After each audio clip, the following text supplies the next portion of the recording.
seconds.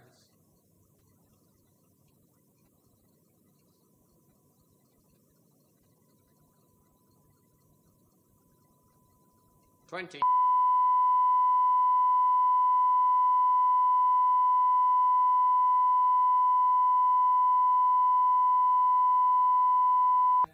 9, 8, 7, 6, 5, 4, 3.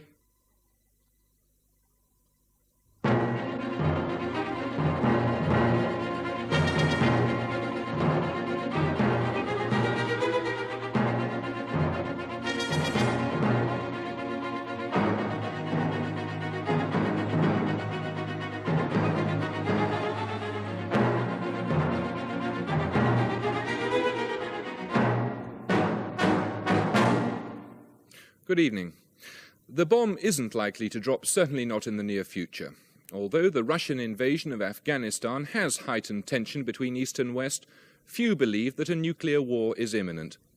But what the Afghan crisis has made us do is examine what preparations have been made to enable you and me, as opposed to government, to survive a nuclear attack. Britain's Civil Defence Corps was disbanded in 1968, and since then most people seem to have wanted to avoid the subject altogether. They think either that there'll be no nuclear war, or that no one will survive it. Both assumptions are questionable. In this film, we've attempted to find out how many could survive a nuclear attack, what life would be like after such a catastrophe, and what's being done to help us survive. You may find some of this film disturbing, but as long as we remain a likely target for attack, we must think about the unthinkable, if the bomb drops. After a nuclear war, the whole of Europe could become a vast uninhabitable desert.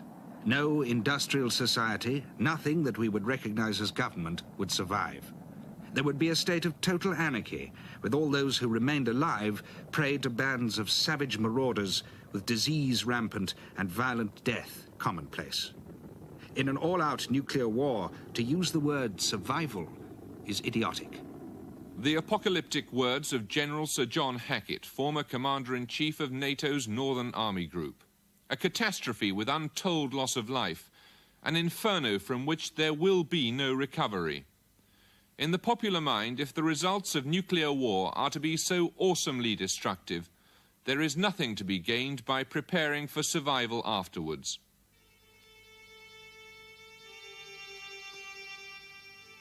For 12 years, civil defence equipment has lain in warehouses gathering dust. So too have fresh thoughts about our survival. If war came tomorrow, most of us would die. With better preparations, most of us could survive. If people were adequately informed and could take adequate preparations, I think you could reduce your casualty level to about 30%. In other words, we'd have something like 65–70% survivors. And it's those people that we've got to do something about. And that's the whole raison d'etre for civil defence. It's no good having weapons to fight for the freedom of the West. And while our boys are dying at the front, the last thought they have is that the people back home are not going to survive either. So what's the point of the whole bloody mess?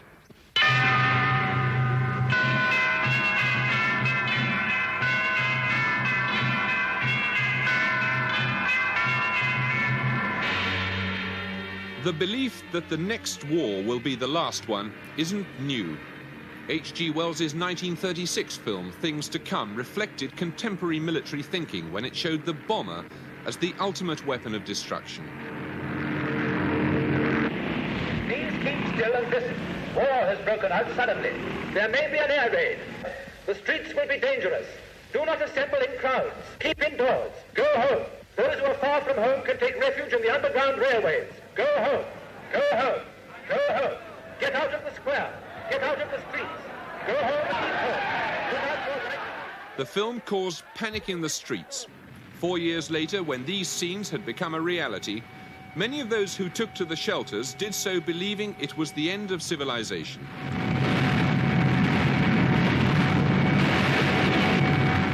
They were wrong. So too was the belief that such powerful weapons could so frighten politicians that war could be prevented.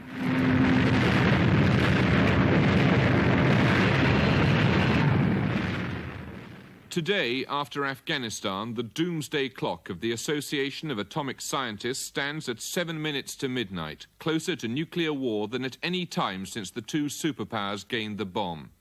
The Soviet Union appears to believe that her civil defense program means that most of her people could survive. It's yet another undermining of the delicate balance of terror, known as mutually assured destruction. It seems that the Russians do not accept at least the mutual part of assured destruction. Because what mutual assured destruction meant as a theory was that you, in a sense, bared your breast to the enemy. You took no defensive measures. You accepted the fact that you remained absolutely vulnerable to his attack. And then there would be an element of stability, because if he had enough weapons to attack you being vulnerable and you had enough weapons to attack him being vulnerable, there was a deterrent mechanism at work. The trouble is that the Russians didn't seem to accept this part of the doctrine, and so they have developed a substantial civil defense program. They clearly think that they might come to the point of a strategic nuclear exchange, and then, if that were so, they want to lose less badly than the United States. Today, the nuclear arsenals are bigger than they've ever been, an average of 3 tons of high explosive for every man, woman and child on Earth. Many would agree that the greater the number of weapons, the greater the chance of their being used. In a small, overcrowded island like ours, is there any point in trying to protect ourselves? How many of the missiles might be targeted on Britain? So I think that they would be looking at something like as high as 200 targets in the United Kingdom, and perhaps allocating nearly as many as 400 weapons to the destruction of those targets, given that they won't all go off or work.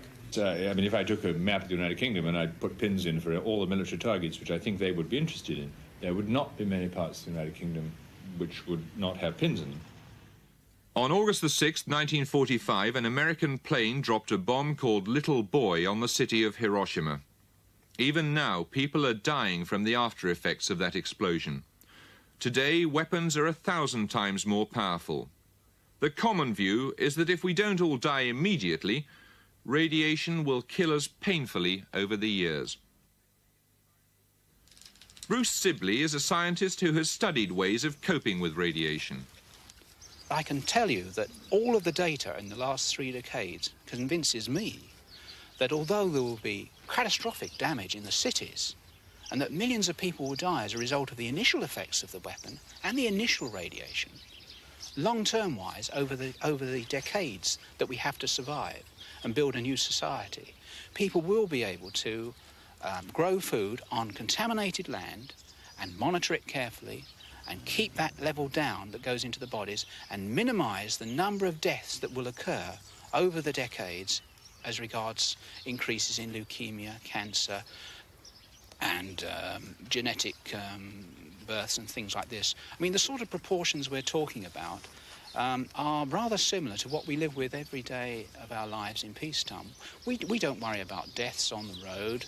We don't worry about, we don't appear to worry about deaths on the road. We don't appear to worry about accidents in the hospitals, that cases coming into the hospitals, people have been killed in work, people who are dying in hospital from smoking. All of these statistics we live with every day of our lives. And yet once we start to talk about nuclear war casualties in the aftermath point, where people are eating contaminated food with radioactivity in it, we start getting very excited because a scientist might say, well, 200 people out of 1 million who have eaten crops that are contaminated may die of leukemia.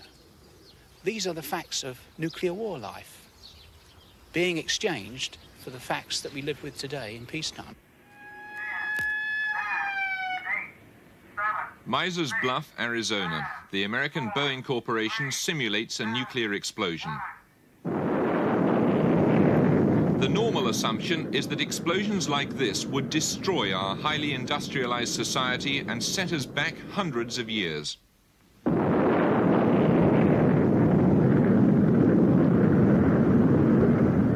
But in this experiment, only half a mile away, Boeing had buried some of the equipment which might be needed to start industry working again. In 4 days, a team of 8 men had dug it all up again and reassembled the factory. In spite of the closeness of the blast, most of the equipment was astonishingly unscathed. So protecting industry is possible, and the Russians estimate they can limit their civilian casualties to only 5%. Britain's precautions are somewhat further behind. Present planning does not envisage issue of the Anderson-type shelters that were issued in the last war. Now, doubtless, you've been regaled by many tales from your mothers and fathers about the hours they spent in Anderson shelters in the last war. At the Home Defence College at Easingwold near York, a briefing for the men who'll run Britain after the bomb. Well, it's thought that the transition to war, or a possible war, will start with a phase of international tension of some weeks. And during this period, such actions as do not appear provocative to an enemy or too disturbing to the general public will be put into effect. And for present planning purposes today, some 3 to 4 weeks is allowed for local authorities to implement their war emergency plans. This is the nub of Britain's civil defence policy.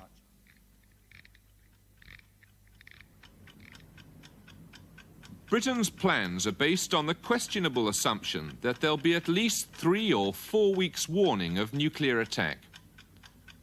During that time, the government intends to print and distribute this booklet to every home in the country. But while the planners are banking on 3 weeks' warning of nuclear attack, Her Majesty's Stationery Office say it'll take at least 4 weeks just to print the booklet. If you're basing your planning on an assumption that you will get 3 weeks' warning, I think that's a grave mistake. I mean, I think that given the readiness of modern weapons, for example, one could imagine a nuclear exchange taking place within 48 or 72 hours. It certainly isn't going to take more than 48 to 72 hours to start the Soviet divisions in East Germany rolling westwards. In response to an urgent appeal by the freedom-loving peoples of Western Europe, the Red Army launched attacks to crush provocations by the aggressive NATO forces.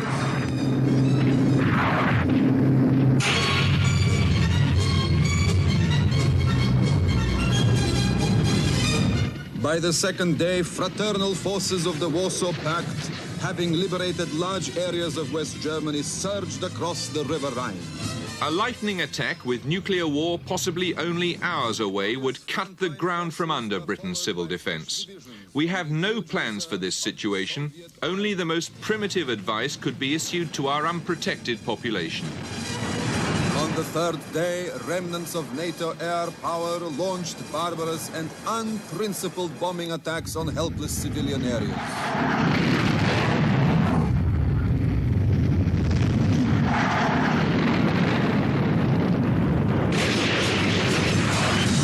Defeated on all fronts, the imperialists treacherously launched atomic weapons. The socialist camp was reluctantly forced to respond with weapons of huge destructive power. Surviving this depends upon information, and currently Britain's population is among the most ill-informed in Europe. 3 days before the feared attack, the government will order the broadcasting authorities to transmit a series of official films telling people what to do. These films are secret, but we have managed to obtain copies of them. They've never been seen before and won't be seen again until nuclear war is imminent. Their advice is intended to be reassuring. The time has now come to make everything ready for you and your family in case an air attack happens. This does not mean that war is bound to come, but there is a risk of this, and we must all be prepared for it.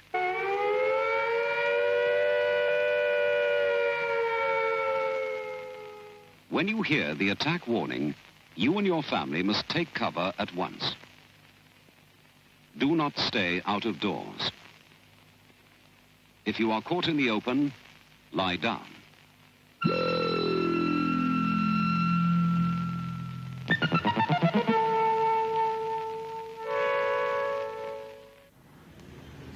since it's official policy to inform people only when war is imminent, it's reasonable to ask what, armed with this ignorance, people would expect to do. What would you do if you heard a warning? I don't know. Run for it. Honestly, I don't know. I'd be totally unprepared. Would you know what to do if you heard siren sound? Get out of it. What would you do? If I was here, I'd go home and get my kids. And what would you do then? Drive out in the countryside somewhere. Waste of time, isn't it? Going anywhere. You've had it, ain't you? Had it, ain't you? Would you take any preparations at all? Well, what preparations you got? You've had it, ain't you? You've had it, ain't you? No good messing about, is it? You've had it, ain't you? No good mess crying over spilt milk, is it? Well, what could you do? They haven't built shelters for anybody, have they? You've seen what's happened with a nuclear bomb, haven't you? The way it scatters everything, you won't stand a chance. Or you wind up with a lump in your trousers.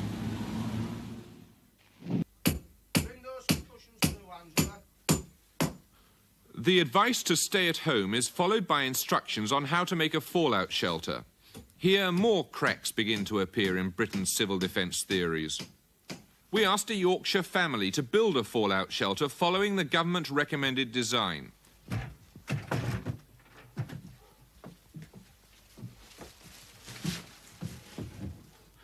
They found that it required 100 plastic bags or similar containers, access to a garden, the strength to dig and carry over a ton of earth, and floor joists strong enough to bear that sort of weight. They and every other family are also advised to buy and take with them enough food to last a fortnight, assuming the shops could meet that sort of sudden demand. This is to be home at least for days and possibly weeks. Inside. Do you really think it's wise to bring the dog in with you? Well, with a 10-year-old daughter who thinks the world of the dog, with no alternative. What do you think conditions will be like in here after a couple of weeks? Pretty good, I would say, but what can you do? If you leave your home, your local authority may take it over for homeless families. And if you move, the authorities in the new place will not help you with food, accommodation, or other essentials. You are better off in your own home. Stay there.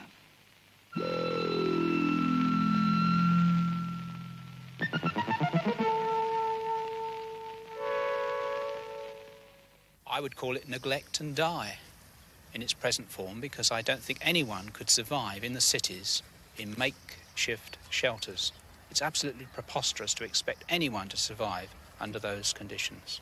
But with respect, I mean, the government wouldn't publish a book like that unless it had researched into its effectiveness. Well, I can tell you that I've worked in civil defence for some 25 years, and the literature that was being churned out in the 50s is practically the same as we now have in Protect and Survive. This idea of upturning a table and putting it against a wall and surrounding it with cushions and painting the windows white and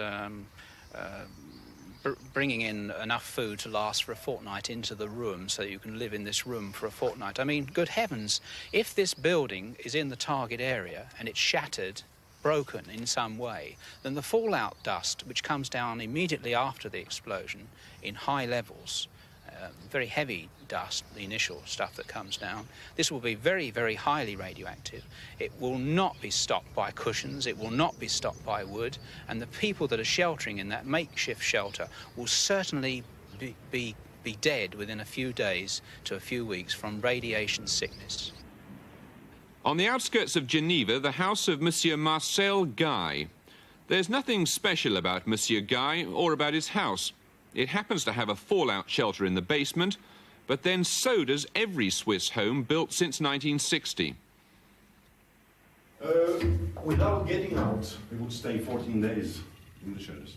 And have you got food supplies in there sufficient for 14 days? Yes. As you can see.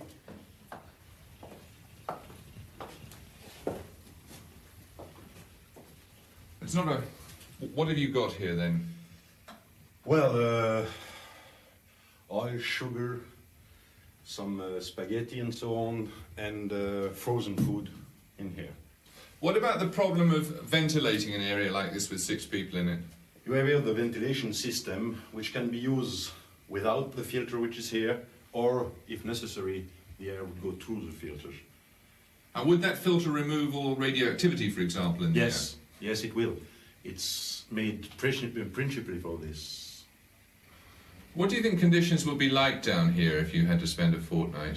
Well, it's not the Ritz here, but I think that if you have the choice between living outside and die outside and living here, a little in small space, well, you just chose to live in here. Before any new house is built in Switzerland, shelter plans have to be approved by the local civil defence authority. Half the extra cost is paid by the government, and in another 10 years there'll be shelters for the entire population.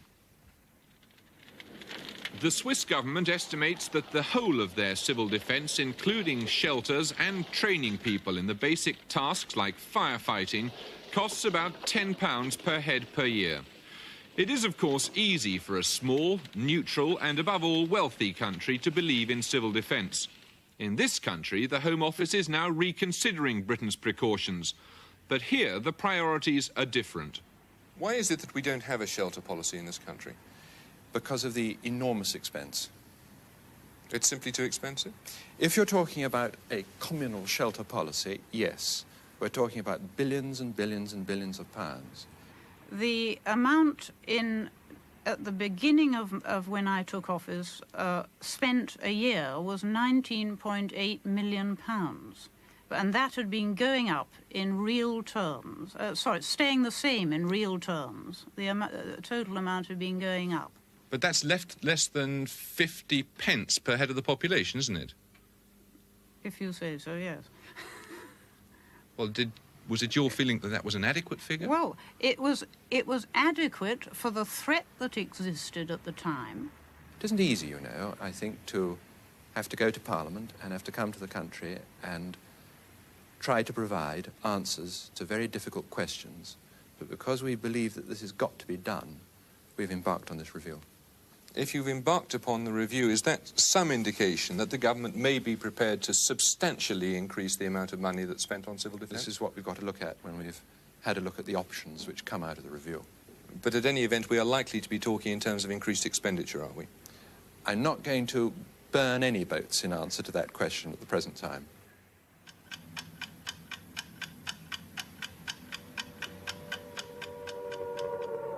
Immediately before an attack on Britain, the telephone lines carrying the speaking clock will be used to activate a network of 7,000 sirens scattered all over the country. Britain's early warning system is based on the 3 massive radar scanners at Fylingdales. It's the home of the 4-minute warning. Uncorrelated events, sir.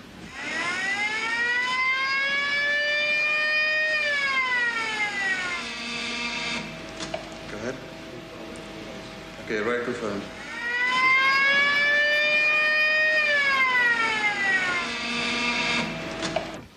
This is the senior duty officer. Confidence report now. Confidence report now.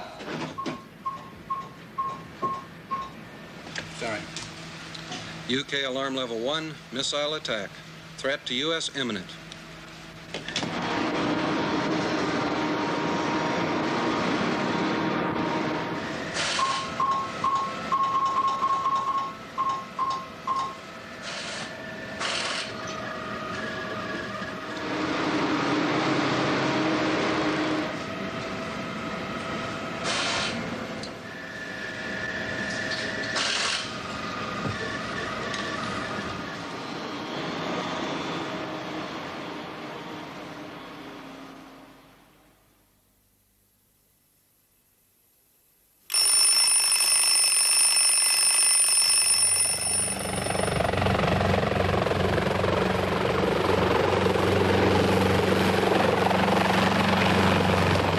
Megaton bomb exploded 7,000 feet above the House of Commons would create a fireball over a mile across.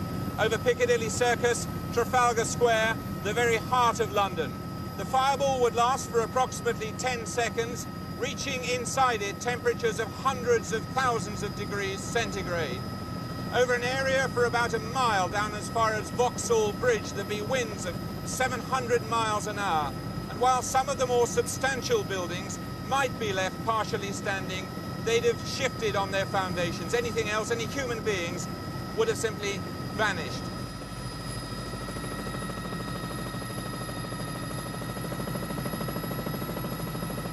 Over the entire centre of London, Oxford Street, Park Lane, Mayfair, Kensington, Camden Town, up as far as the borders of Hampstead, down here on the river over Chelsea and Fulham, because of the intense change in pressure, houses would simply explode, people would disappear.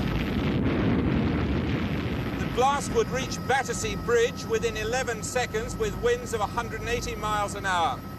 Out as far as 7 miles, that's down through Putney, Hammersmith, Barnes, as far as Kew Bridge. Houses would have their roofs ripped off, doors and windows would be blown in, anybody caught in the open would be blown over, their body covered with blistering second-degree burns. Oh, don't leave me! Take her away. Oh, please! Oh, no, I don't want to! Go away, we're going to help her. Oh, please don't leave me! Please don't leave! No, I don't want to go! I don't want to go! Oh, don't leave me! Should major centres of population be hit, the scenes of suffering and devastation will be appalling. Rescuers will only be able to work when there is no threat of radioactive fallout. No one can guess how long it'll be before normal life resumes. But some form of government will survive.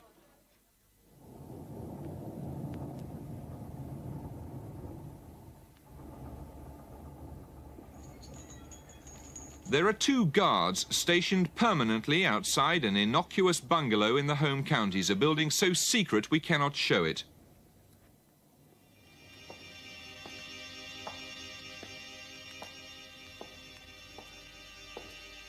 Inside, deep underground, is the seat of government for all of Greater London.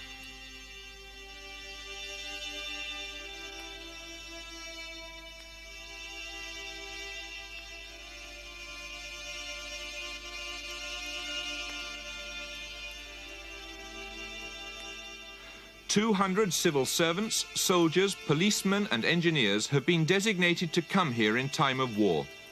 After the attack, they'd attempt to carry on the business of government for weeks, possibly months. In the planners' jargon, this is known as a sub-regional control. Nuclear war will shatter national government. Then the highest level of government will be in the 17 so-called sub-regions in England and Wales, 3 in Scotland and 1 in Northern Ireland. It's hoped later to merge England and Wales into 10 regions, each under the control of a cabinet minister. But however neat the scheme, 2 of these secret headquarters aren't yet built, and in North Wales the Home Office hasn't even found a site around which to plan. In the existing sub-regional bunkers, government will be one man. This is the only private accommodation in the place, an iron bed, a desk, a telephone. It's the office of the man who'll be known as the Commissioner. He'll be a junior minister, someone of the rank of Timothy Raisin or Reg Prentice. By the time this office is occupied, Britain may be only hours away from nuclear attack. From this desk, the Commissioner, backed up by a team of Whitehall civil servants, will attempt to control what's left of the population of Greater London. Across the country, there'll be another 16 such commissioners, all of them with theoretical control over the police and the army, all of them effectively with the power of life or death. For weeks, the 200 civil servants will have to remain in the sub-regional control, working as best they can. While they'll be provided with the basic necessities, a bed and food, they'll be expected to work in the full knowledge that their families on the surface have only the protection afforded them by their hastily homemade shelters. The situation there has been made the more difficult because of those folk who have ignored government requests to stay in their homes and who have flooded into the county. And if we get things... But central government plans may be wildly optimistic. In the early stages after nuclear attack, the highest level of government may be at no more than local authority level. In the Humberside County Council bunker just outside Hull, local government, police and fire officers, soldiers and ladies from the WRVS are briefed by the chief executive, in wartime known as the controller. Today, down here, there's a war going on. Because of the way in which the government have played down things, people haven't purchased food for 14 days, and I guess that it's probably not more than 25% of the population have got their 14-day supplies. The food shops are stripped. We're trying to get as much food into the county as we can, and we have managed to provision emergency headquarters and standby points for police and fire. But these, as far as the ordinary people are concerned, it's very tough. Oh my God! Well, it's academic now. Is that Gould District? Have you got a bearing on the bomb that's dropped near Hull? You have?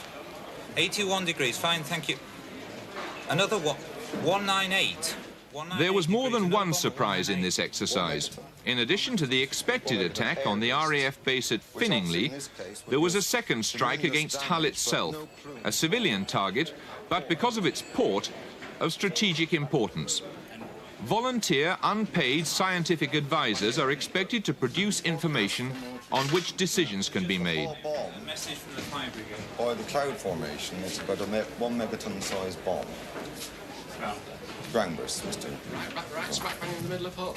Yes. So we should be calculating the blast range shortly, Mr. Controller, to explain there's going to be extensive damage. Most of the inner city, total city of Hull, I think, would be demolished at greater size. From what we know now, the fallout plume is going to go out towards the east coast, somewhere between Hornsea and Withensea, as the main area of high-risk fallout.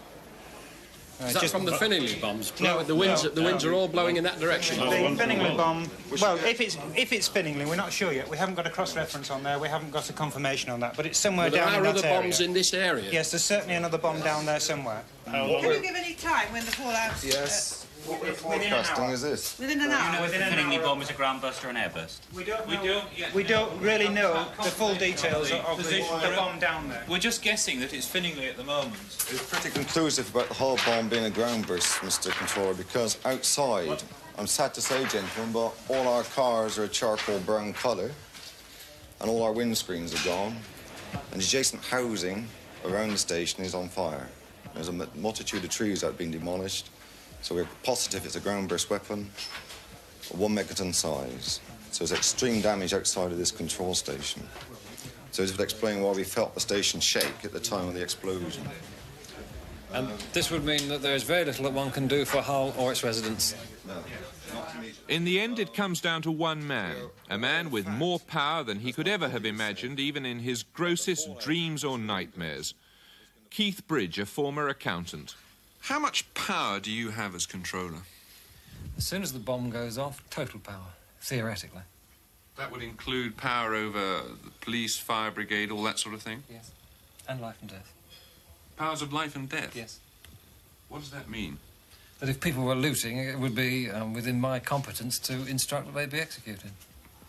Would you expect that kind of situation to arise? It's quite possible. It's feasible. Does having that kind of power, total power, worry you? No. Not at all? No.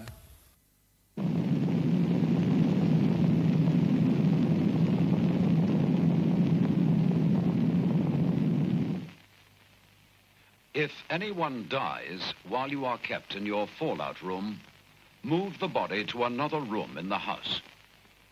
Label the body with name and address, and cover it as tightly as possible in polythene, paper, sheets or blankets. Tie a second card to the covering. The radio will advise you what to do about taking the body away for burial. If, however, you have had a body in the house for more than 5 days, and if it is safe to go outside, then you should bury the body for the time being in a trench or cover it with earth and mark the spot of the burial.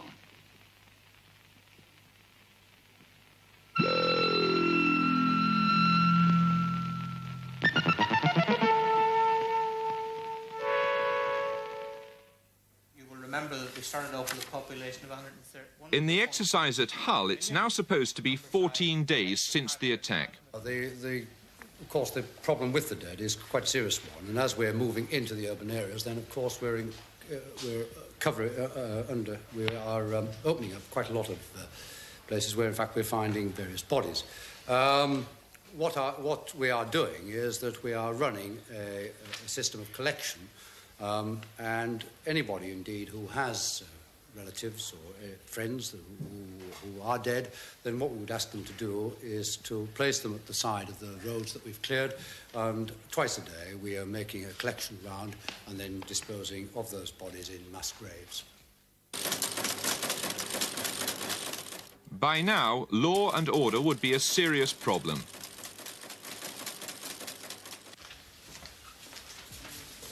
A message for the controller. A group of 30 survivors is heading for his headquarters demanding food.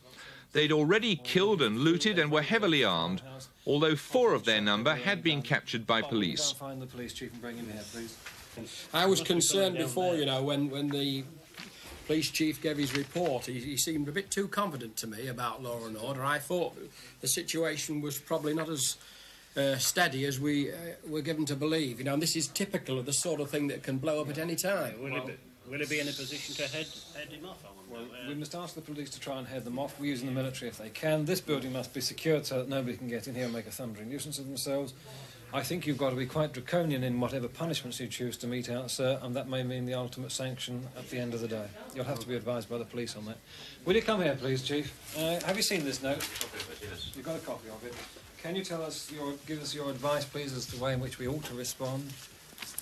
Yes, so if these men, obviously we were going to involve the army with this if we possibly can, because if it means using weapons, I'd rather the army personnel use the weapons in the first instance than we have to do. Well, Mr. Bridge, how many army personnel have we got in this vicinity? I mean... Well, you must ask the Major that, sir, because they have other duties than looking after us, I think. Well, that's what I would have thought.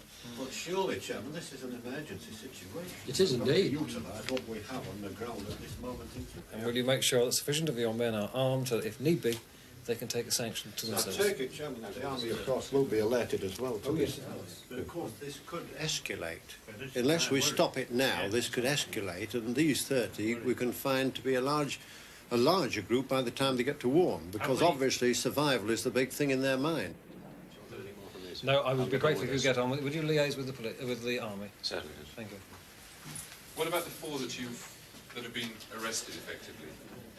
The police will sort that out, and they will come back to me in due season. But I suspect that the conclusion will be, since that we have no effective means of restraining people in this situation, subject to the views of the emergency committee, I think we may impose the ultimate sanction at the end of the day. Could I ask shoot them? Yes. Each emergency control is equipped with its own radio station maintained by the BBC. After the war, the BBC would become WTBS, Wartime Broadcasting Service. Its job, and the job of all the media, to act as an arm of government. Controller for Humberside, Keith Bridge. I'm speaking from the county's main headquarters at Warne. This is an official broadcast, and I will be telling you what you must do in the days ahead. Among the many dangers now facing us are rumour and panic. We can and we will survive, but only if you listen to these instructions and follow them to the letter. First of all, the war is over. There will be no more bombs. How difficult a position would it be for you to be in your shelter here and know that your family were outside? Very difficult indeed. I should have very divided loyalties. Which way would you jump? I can't possibly answer that until the situation arises. Theoretically, I should have no problems. I should be here. Would you envisage it as a problem as regards other staff? Oh, yes. Without doubt. What do you think would happen? That many of them wouldn't be here. I think we can take some credit here for the issue. So even well-prepared local authorities like Humberside might find themselves unable to cope. The highest level of organisation then might be at no more than street or parish. And here there are hardly any plans and no government money available. The Home Office is relying on volunteers, taking as their model the warning organisation, the Royal Observer Corps. you are, in fact, mobilising 10,000 people, although you've only got a permanent cadre of 70 full-time officers. I think this is the way to go about arranging our civil defence, at least in time of peace. But in time of war, it may be too late. Well, it's when the unthinkable moment may happen, when a nuclear onset may come, that it is then possible to get those who are volunteers to spring into full-time action. And let's face it, we've seen this happen before, and it can happen again. This is the lightweight survey radiac instrument to measure the radiation. So in the end, each local community will have to help itself. In Devon, volunteers are training in the use of radiation meters. It's spot on the zero, just sort of move it around a little bit and bring it up to the zero position. Many of the Devon emergency volunteers are former members of the Civil Defence Corps and bitterly regret its passing. I really did believe in civil defence. I went round instructing people and persuading them to join civil defence, telling them that civil defence was necessary. And then suddenly civil defence wasn't considered to be necessary, and we all had egg on our faces. Do you believe that this kind of organisation is necessary now? Vital. Absolutely vital. And the price of freedom is eternal vigilance. Meet Major Tony Hibbert, leader of his own breakaway organisation.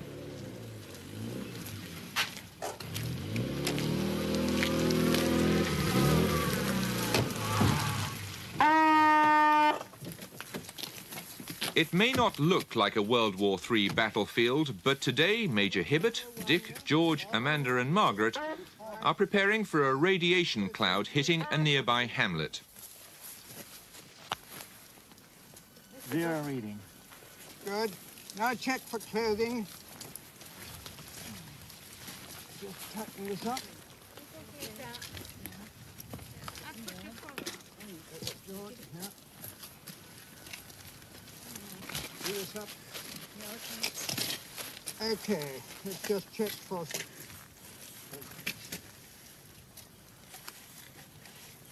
We're getting a reading, a positive reading, fallout arrival, check time, fallout arrival 12:25.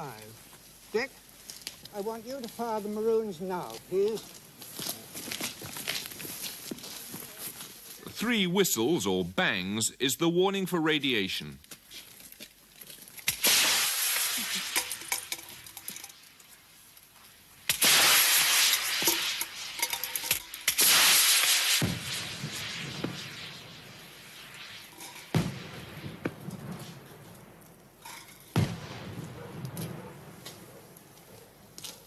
Radiation alert! Black warning! Radiation alert! Black warning! Take cover! Close all windows and stay in your core shelter until we tell you it's all clear. Good luck, all of you. Hurry! Hurry! Hurry! Radiation alert! Black warning! Radiation alert!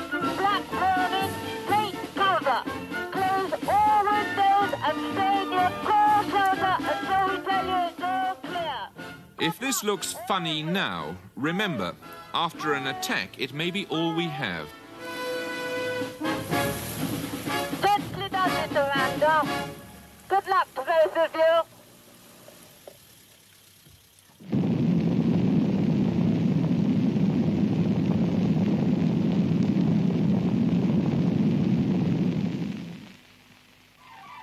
Fallout can kill, though you cannot see it, feel it, or smell it.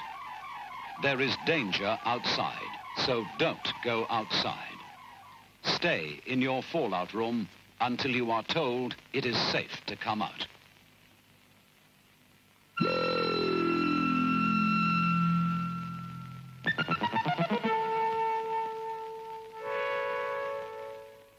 This is the last tin of beans, Trevor. Can you pass that, please?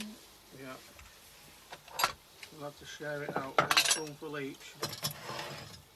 For most, the real world after the bomb would be a grim business. After 2 weeks, food would be almost exhausted. There are over 100 government emergency food warehouses in Britain, but although stocked with essential foodstuffs, they don't add up to a balanced diet, and it might take 3 months to replenish them from elsewhere. The world will be changed utterly.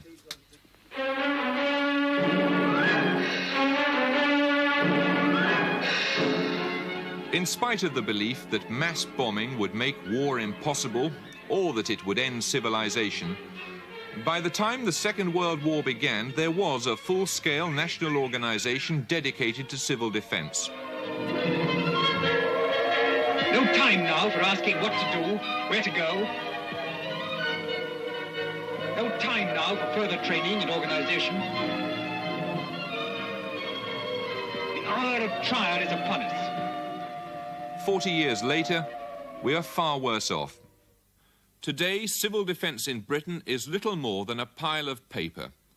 There is no national civil defence force, no evacuation plan, no civilian shelters, inadequate food stocks, general unpreparedness, and a feeling that civil defence is simply too expensive.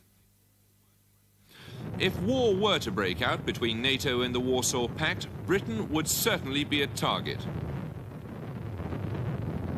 The government is currently considering plans to spend £5,000 million developing new ways of delivering nuclear weapons to the enemy. Last year we spent 20 million protecting the population in whose name the missiles would be fired.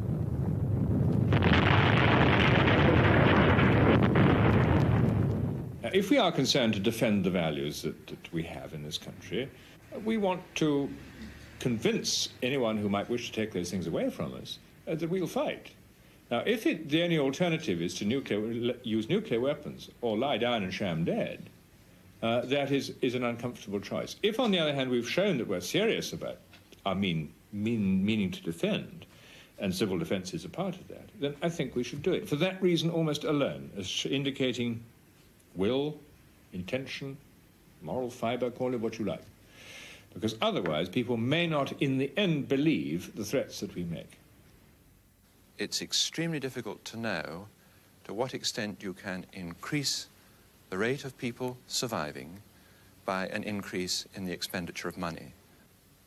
But if we're considering spending something like £5 billion on the next generation of independent deterrent, isn't it somewhat absurd to only spend £20 million on protecting the people in whose name those missiles will be fired? Well, look, it is precisely because these questions are being asked and the government realises that answers must be provided that we're holding the review that we are. At the moment, we're back to the old British system of ad hocery, really, of hoping for the best. And I think in modern terms, in terms of modern weapons, we just cannot muddle through as we've muddled through in the past. It just won't work. And our plans at the moment exist purely allowing us to muddle through and nothing else. And if we aren't able to muddle through? And if we aren't able to muddle through, then we'll descend into complete and utter chaos and anarchy. And that would be the end of everything.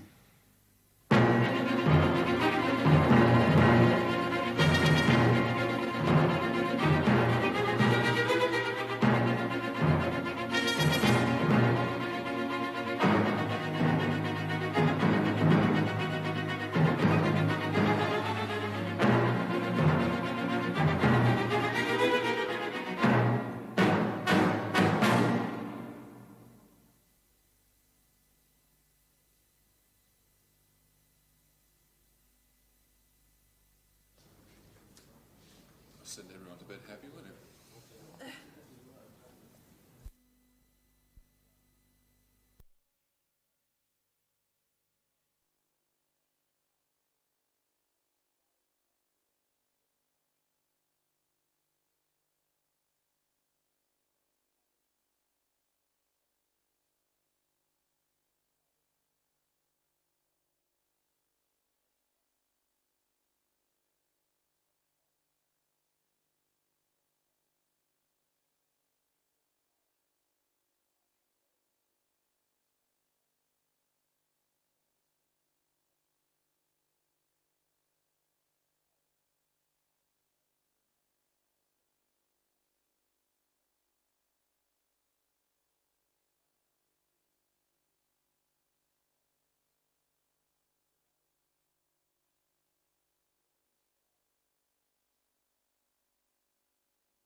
to help us survive. You may find some of this film disturbing, but as long as we remain a likely target for attack, we must think about the unthinkable, if the bomb drops. After a nuclear war, the whole of Europe could become a vast uninhabitable desert. No industrial society, nothing that we would recognize as government, would survive. There would be a state of total anarchy, with all those who remained alive prey to bands of savage marauders, with disease rampant and violent death commonplace. In an all-out nuclear war, to use the word survival is idiotic. The apocalyptic words of General Sir John Hackett, former Commander-in-Chief of NATO's Northern Army Group. A catastrophe with untold loss of life, an inferno from which there will be no recovery. In the popular mind, if the results of nuclear war are to be so awesomely destructive, there is nothing to be gained by preparing for survival afterwards.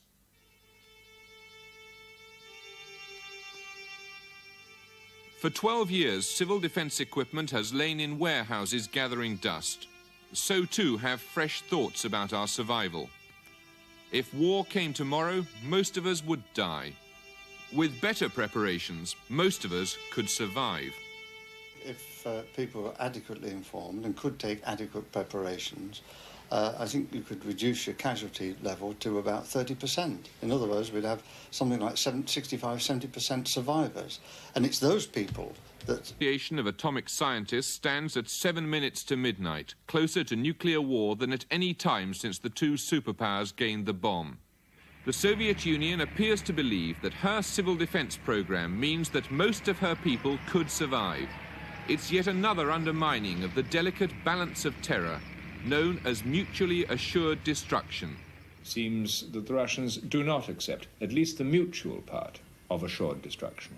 Because what mutual assured destruction meant as a theory was that you in a sense bared your breast to the enemy. You took no defensive measures. You accepted the fact that you remained absolutely vulnerable to his attack.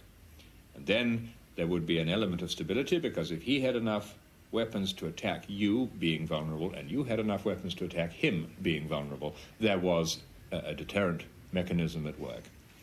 The trouble is the Russians didn't seem to accept this part of the doctrine, and so they have developed a substantial civil defense program. They clearly think that they might come to the point of a strategic nuclear exchange, and then, if that were so, they want to lose less badly than the United States. Today, the nuclear arsenals are bigger than they've ever been, an average of 3 tons of high explosive for every man, woman and child on Earth. Many would agree that the greater the number of weapons, the greater the chance of their being used. In a small, overcrowded island like ours, is there any point in trying to protect ourselves? How many of the missiles might be targeted on Britain? So I think... Seconds.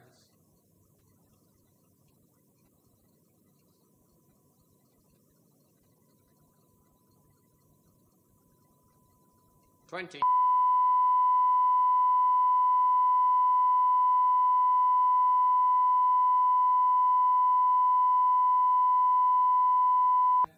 Nine, 8, 7, 6, 5, 4, 3.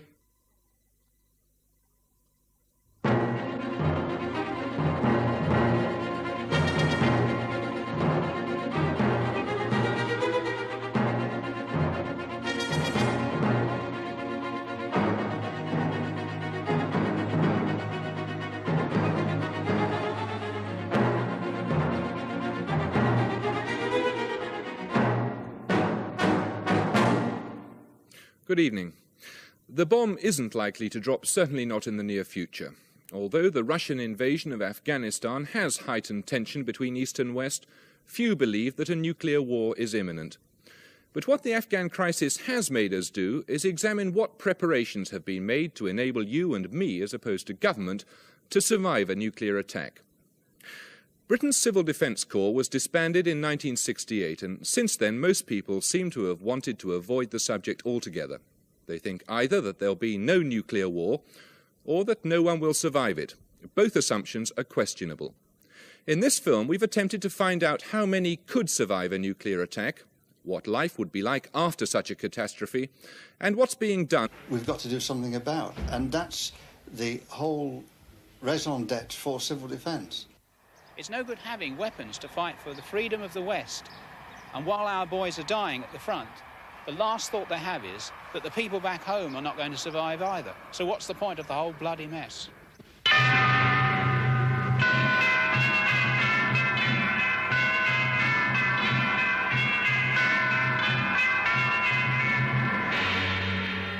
The belief that the next war will be the last one isn't new.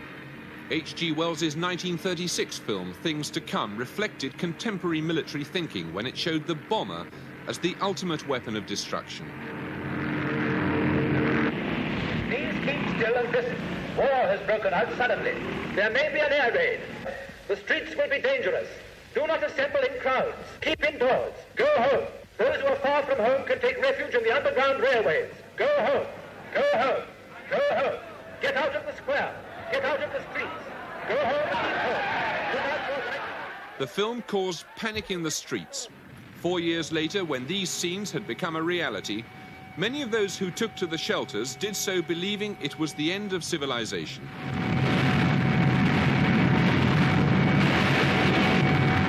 They were wrong. So too was the belief that such powerful weapons could so frighten politicians that war could be prevented.